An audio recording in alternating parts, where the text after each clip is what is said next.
अज जुमा पढ़ते पया नबी दी सुन्नत नू जिंदा करते पया।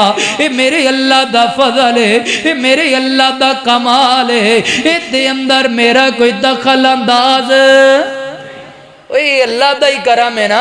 अज असी अल्लाह दे घर अंदर बैठे हाँ जे रब ने सानू चुन के ले आया है। इन्ना वड्डा पिंड है, इन्ना वड्डा चक है, तुसी नजरां दुड़ावो कोई किथे लगा फिरदा है, कोई अपने घर अंदर बैठा है, कोई अपने रिश्तेदारां नू डील कर रहा है, कोई कारोबार कर रहा है, कोई दुकाना चला रहा है, वो कोई अपने रिश्तेदारां वाल दौड़दा जा रहा है। रब दी रहमत वालियां घड़ियां नू छड़ दिता है, मेरे नबी दी सुन्नत नू छड़ दिता है। मेरे महबूब पाक ने फरमाया है जुमातुल मुबारक मेरी सुन्नत है, जेड़ा बंदा मेरी सुन्नत नू जिंदा करेगा कल कियामत दा दिन होएगा।